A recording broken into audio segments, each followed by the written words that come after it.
Alright, so working on another video here. I'm gonna grab myself a soda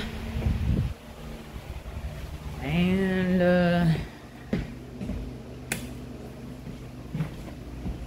the only thing that sucks about it being summertime is that you take out a soda, if you don't drink that right away, that thing is just hot, warm at least. And you're like, damn it, it doesn't taste quite the same. Downfall. But good thing about summer is that when it is ice cold, you drink it, really fast if you're thirsty. And it's just the greatest thing ever to have a nice cold drink when it's like 95. I think it was 97. And the actual temperature, according to what you feel, was like 105. That's really hot for Connecticut. That's where I live. And today I think it's supposed to be about the same, like 97, 105. Wearing one of my new shirts.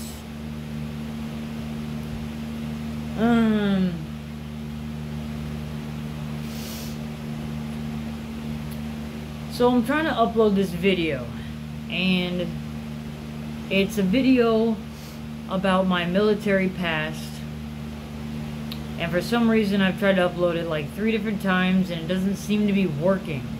So I'm just gonna try to remake a video talking about my military past. I'm not really sure why it's not going through. It's only like 4 or 5 minutes long. It's nothing crazy. So I'll just have to remake it and try to re-upload it.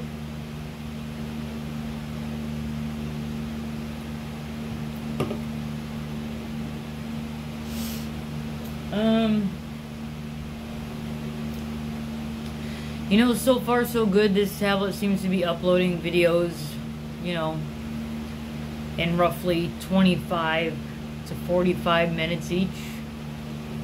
If they're about 10 to 15 minutes.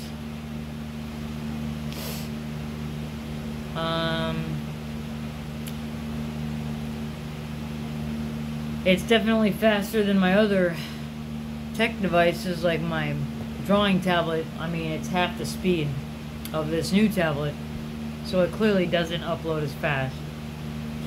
And my phone, I think it's got an 8-core processor. This is Android 10, and that's Android 11. So the operating system is a higher level on my new tablet. The thing that's recording me right now.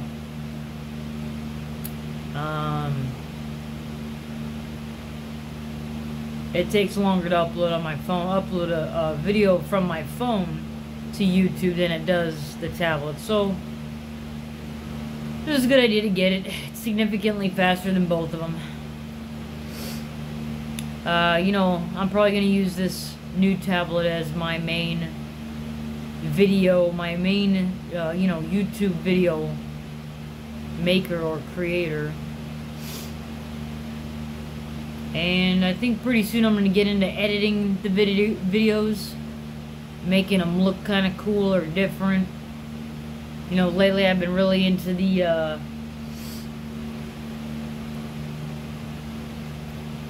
8-bit, I want to say 8-bit resolution, 8-bit color scheme. I'm not really sure what to call it yet. I got to do a little more research on it. But 8-bit is what I grew up with, I think. I think Atari is 1-bit. I'm not really sure. I'm kind of guessing about the Atari one. But I've been really delving into like 1-bit technology, 7-bit, 8-bit mostly. There's 16-bit, 32-bit, 64-bit. I think 64-bit seems to be the, like anywhere between 32 and 64 seems to be the level at which a lot of technology is at right now. And that's the hardware bottom line. It's almost like a bell curve. Like if you were to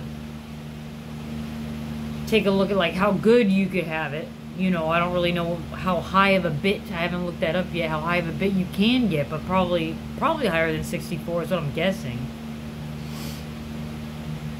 But in all honesty, you know, every combination of these sorts of things, this hardware, you know, what I've found from like doing a little bit of research and like looking at it for myself is that when I look at 1-bit technology, the display colors, the availability, the capability of color in a 1-bit system is something special. Like 7-bit, when compared to 8-bit, looks totally different. And 8-bit has this really interesting speciality about it.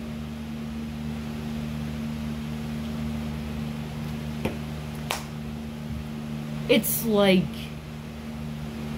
I think I read something like 1 bit equals a certain million different colors all at once. So you've got like, say you got 8 squares, and those 8 squares are your painting palette.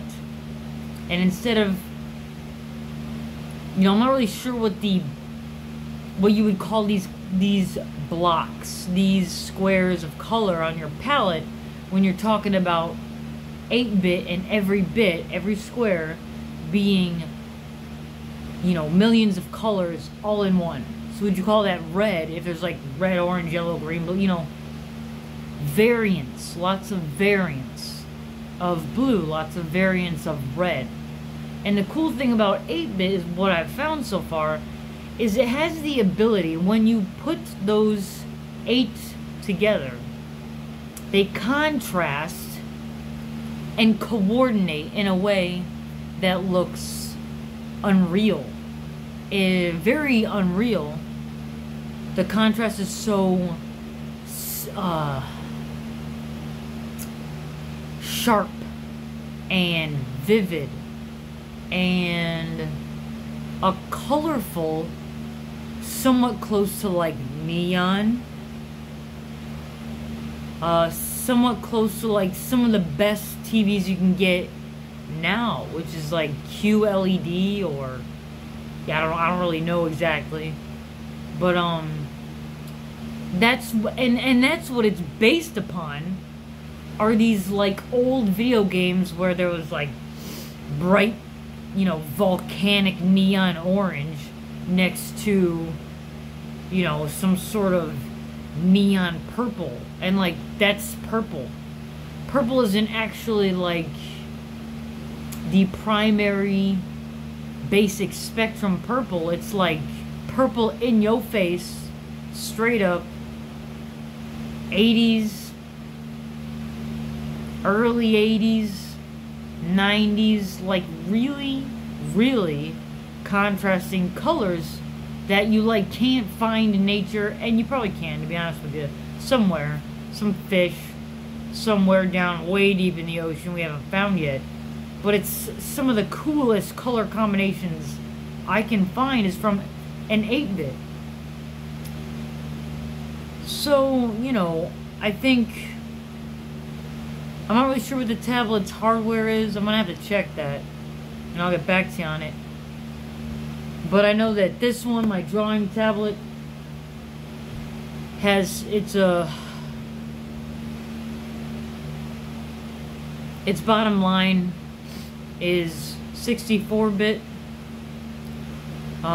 What it's capable of doing at the lowest level, I think, is probably 8-bit. It can probably do 8-bit, maybe a little more, maybe like 12, 15. I'm not sure. And as far as how high my drawing tablet can go, you know, it says 64-bit, but when you're working with, you know, it's called ARM hardware, ARM. And I guess what this means is that the hardware the actual stuff that they put together, metal and plastic and, you know, welding of the wire connections, like the stuff that you can, the tangible stuff that you put together, and not the electrical impulses and electrically stimulated parts of the hardware, like not the electronic side. It's the actual stuff that you put together to make it a, you know, make it something you can hold, and it's this thick and it's this heavy, you know, the hardware. The ARM type of hardware has something in there, an arm, that moves ever so slightly. You know, according to science, you know, position, depth, height, you know, variance of any kind, up or down, left or right, is infinite, can be reached, it can be calculated infinitely. Even if you say, you know, you've got these boundaries, you know, you could just go a sliver this way, you got a new point, a new coordinate, a new color, you know, whatever it is that you're doing with this infinite possibilities understanding. You know, you could have this teeny tiny little thing that goes inside of a computer, and within that space, say that a teeny tiny little arm, and I'm not sure how big the arm is in tablets and phones and stuff, or computers, but it's an arm, and apparently it moves so much this way and so much this way, and to calculate the exact point at which it goes as far as it can left, we'll say, is sort of undefinable.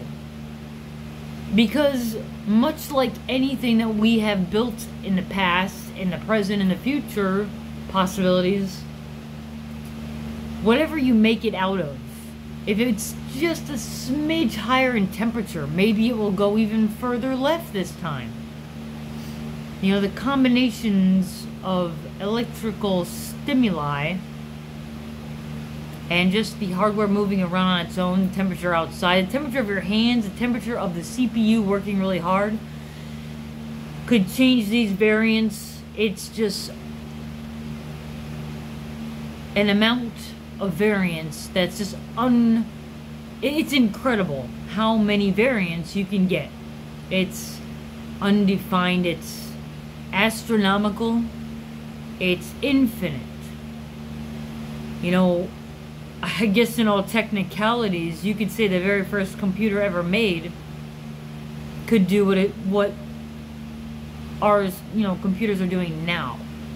If you gave it enough time, and you gave it enough variance, if you used it a certain amount of times, if you clicked around on just about anything you could find, you know, any button, any category, any avenue, any typed new things, typed weird random things. You know, there's so many things that you can do as a user with your tablet or your computer or your phone that could alter these variants, alter these ARM variants. You know, if it's a little bit warmer today, my hardware as a whole, I might get 7 new features that the ARM was able to produce by reaching a particular coordinate, we'll say. And then that communicates with this and that and the other thing. And it says, you know, it shows up on there, hey, you got a new feature. There's like a little notification circle or dot next to your app. And you're like, whoa, I'll check this out. It says it's got a new feature. Like, you know, technology, you know, if you buy something brand new, you're going to have these features right away. But if you just had a little more patience, and this is, you know, hypothetically, I mean, according to science, man, if you just had enough patience and enough time and was really a creative thinker when it comes to playing and fidgeting and investigating your tech device as often, as much as you can, is what I'm supposing, your old device would be able to do the same things as your new device can do if you just gave it lots of time. I'd say lots of time, you know, obviously is what I would say, but to be quite honest with you, it's science. You know, if it just budges this much and the conditions of the tablets are this different today, for some reason the combination of things you're doing could add up to a feature that would astound scientists today using an old computer and doing that sort of method. You know, using it according to that sort of a method, lots of random factors that, you know, corroborate, I'm not really sure what to say, that just kind of work together, and the arm goes, ugh, I can work this hard and move this way now. Like, what if it moved forward just a smidge somehow instead of just left and right? Like, if it moved forward, you might, like, you know, upgrade your fucking tablet right then and there. You know, only because if it's geared to go just left and right, if it were to move even just a hair, a breath forward, the arm in there, I don't know. I'm supposing it probably glitch and do all kinds of stuff. But once it communicated enough data out, got enough data in, it would take a round, a median. It would find a median range of stability and say, okay, this can do this at this capacity now. And then that's when something would pop up on your tablet, your device, whatever it is you're using, and it would say, check this out. This is now available. And it would still be considered some sort of experimental stage of this new feature, but it's still incredible because you can play off of that feature to get the next feature, and so on and so forth. So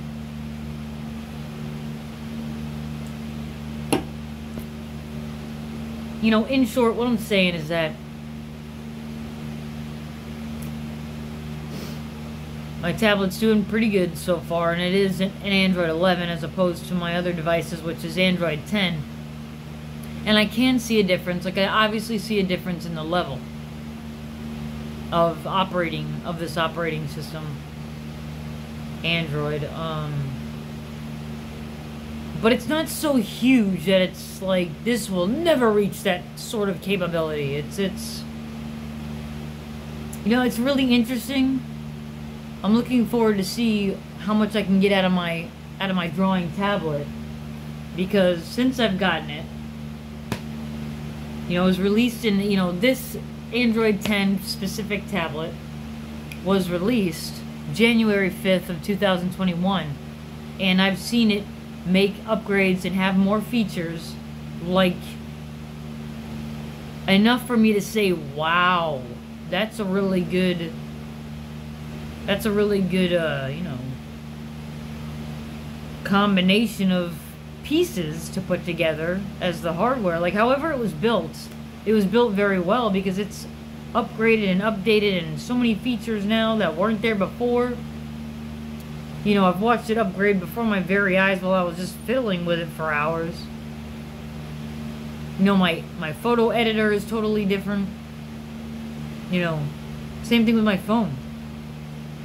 My phone, you know, I got it like 3 years ago, and only up until about 3.5, like somewhere between 2.5 and 4.5 months ago, it made this huge change. It updated from Android 8.1 to Android 10, and since then, you know, like 2-3 months ago, it has been like updating and every day. You know, give it a couple days and then there's a new feature, or the screen colors look totally more vibrant or vivid, saturated. I'm not really sure what to call it. you know, dare I say 8-bit. Like, I'm not really sure what to call it. It just looks like colors that make you happier when you look at it, you know, like really cool looking colors. You know, I don't know if you can see this. You can kind of see how colorful this is, or not. I can't really see what you're seeing because I'm using the back camera on my tablet, so I, you know, can only hope you can see what I'm trying to show you.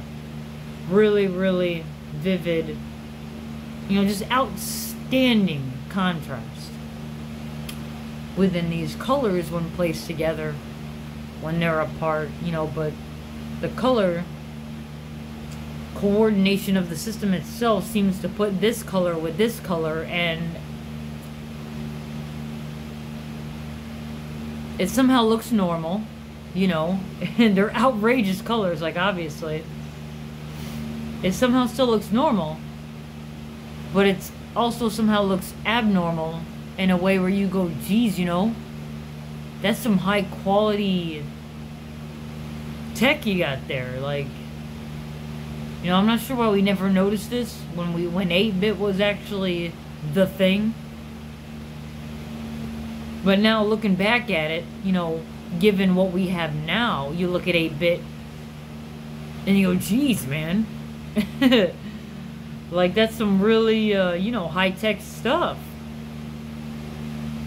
And 1-bit, to be honest with you, you know, it's like, you think, oh, you get 1-bit, you're getting nothing. You get 7 or 8-bit, you're getting something. And now my tablet's got 64-bit, and it's like 8-bit blows my mind, 1-bit blows my mind, and it doesn't look shittier. It just looks different. I would say it just looks different. It doesn't look worse. You know, back in the day, computer screens were like this green, this like neon green, and this neon black. I don't know what to call it. It's like the black and the green kind of go together. It's not like flat black and neon green. It was like the green and the black. That was all there was, the green and the black. The screen kind of blipped a bit. You know, that's all there was. That was like the color scheme. You know, and you had the printer. Once printers finally came out, and you had the perforated edges that you had to tear off each side of the printer paper, and that thing was so loud. Like, you would go to print out, like, say, a project for school, and it was like, meow, meow, and 2 of those equaled 1 line on the paper. 1 meow was half of it, half of the letters and the words and the sentences in that 1 line on the paper, and the other meow was the other half. That shit took, like, sometimes hours to print out the whole thing, and it was so loud. It's funny what you kind of miss, though, over time. You're like, man, you know, like listening to your old refrigerator hum, listening to some sort of clock tick, you know. It's interesting how different it is now, you know, looking back on it from when I was a kid. And I didn't have a printer until I was like, I think, about 15. And that's the one it was, with the perforated edges and the really loud. It was like a really fast, regular typewriter. It was like listening to it type that fast. It sounded like some kind of fucked up laser. You know, or like some kind of, almost like a tattoo artist gun, but louder, much louder than that. But yeah, okay, that's what I would assimilate it to mostly, is like a tattoo artist gun, but way louder. Yeah. All right, I talked a little bit more than I thought I would. That's cool. So we'll upload this one now.